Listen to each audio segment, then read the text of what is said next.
Okay, physics students, today we are going to take a look at models. So what better way to start with this model? This is Zoolander, and this is his famous look, blue steel. Of course, I'm kidding. This is not the model we're talking about, but shout out to anyone who likes Zoolander. If you haven't seen it, you probably should check that out. We're going to look at numerical models. Oh man, that's not as exciting, but they are definitely more useful than other models. What is a model? There's lots of different models. There's physical models, there's computer models, there's numerical models, and all models have something in common. All models are something that simulates something in reality. So you may have built a model car with your parents or someone, you simulated a real car. What we're going to do is we're going to try to simulate the behavior of something that we measured in a physics class and model it with an equation ultimately. So every model that we're going to deal with, we can call a numerical model, we could call it a mathematical model, will involve an input and will involve an output. So the input is always, for us, the independent variable, and remember what that is. That's the variable that you as a scientist choose to test. So we went out last class and we chose to test 0 through 4 meters for our run-up distance. The dependent variable will be the output of our model. So we didn't have choice over exactly how far we were going to throw it. We just threw it our farthest given these run-up distances. So this, we suspect or we think, depends on this value. So we call this the dependent variable. So when we're setting up something to graph in a spreadsheet program, by default, whatever we put in the first column is going to be plotted on the x-axis, and that's where we want the input or the independent variable. Whatever we plot in the second column is going to be plotted on a y-axis. So let me just remind you how simple this is to do. First of all, don't do any shortcuts. When you do your plotting, put a title in this first row, and you'll see why this is important and saves time in the long run. So my first column, run up distance in meters, throw distance in meters, and I'm going to make sure to highlight all of that data. Select the chart icon. It defaults with a bar chart. We don't want that, so we're going to go to chart type and scroll down to scatter. And there it is. Now I made this data up. I just thought maybe this is what I would expect, that as you get a little bit further with run-up distance, you're going to throw it further, but only to a certain point.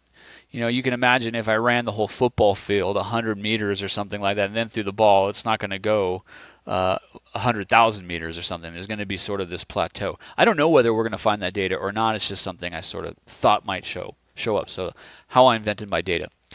So there it is. And the nice thing about putting this up here in the first part is it automatically labeled my axes, which is always a must do in science. So these numbers I know and the reader knows represent run-up distance, and these numbers represent the throw-in distance. And here's our data. So the next thing we want to know is how good is our model? Is our model going to predict the output? If I said, what's 2.5 meters? How long do I expect to throw it if I have a run up at 2.5 or maybe 5 or 6? How good will it be?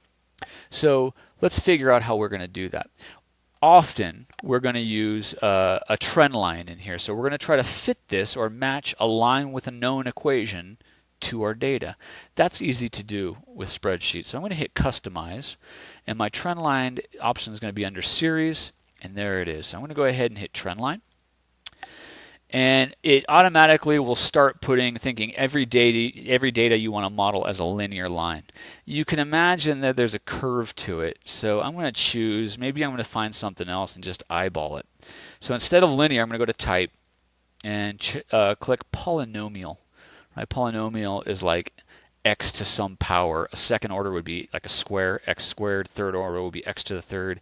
Very rarely are we going to use anything other than linear or polynomial in this class. So I'll hit polynomial, and hey, look at that. Just by eyeballing it, I can see that at least for the data that I have, that seems to be a better fit. But sometimes the trend lines, you'll have a hard time deciding which one seems to model that data better. And that's where this idea of what's called, commonly referred to as R squared, right here it says show R squared, technically it's called the coefficient of determination, comes in. So if I click show R squared, it's showing me in this case that the R-squared value for my line relative to this data is 0.995. That's pretty good. R-squared will always be between 0 if it's a really bad match and 1 if it's a good match. So let me go back to changing it to a linear model. And you see how that R-squared value drops a little bit. So R-squared is telling me the closer I get that to 1, the better that fit is. So I'm going to leave it as polynomial. So I know that that's a pretty decent fit because that R-squared value is pretty close to 1. The last thing I need to know is the specifics of this. Like, what is the equation of this curve, of this trend line? Sometimes it's called a best fit line too. That's also easy. So down here it says label and it says custom. So I'm going to click on that one and I'm going to say use equation. And there it is. Now I don't like it displayed this way, like the equation gets cut off like a sentence and it starts over here. That's kind of hard to read. So I'm going to move the equation and that's easy to do. I'm just going to go to legend and I'm going to say move the legend. This is the legend right here. Move the legend from right to top. So now I'm looking at two pieces of data. It could be a little bit confusing. It's telling me the polynomial is x squared, 0.571x squared, negative 0.571x squared, plus 4.29x plus 7.06. And it doesn't know that these are in fact measurements. So Google just leaves it purely in terms of x's and y's. This r squared looks like it's almost part of the equation. It's not. It's a separate value, right? R squared is not part of the equation. It's just giving you information. Last thing then that we want to do is when we write this down, when we talk about it, we're not going to talk about x's and y's. We're going to talk about, well, what is the x value down here? Instead of x, wouldn't it make more sense to put r's for like a run-up distance? And instead of y equals, wouldn't it make more sense to put like a t for a throw-in distance? So we really want to get away from just leaving things in x and y's and putting the x's and y's into what they actually represent, run-up distance and throw-up distance. A little bit more, I said throw-up distance, it's gross, throw-in distance. A little bit more. Sheet 2. Let's look at this one. Now, this one I massaged the data here. I just wanted to show you what happens in this case. This is, if you look at this data is really, really exact with the model. Look at the trend line. It fits exactly on top of the measurements. And what you'll see here, right, is an R squared value that is equal to 1. So when you have an R squared equal to 1, that's like the best case scenario. It never happens really in science, but what that means is that model predicts exactly what your data showed you.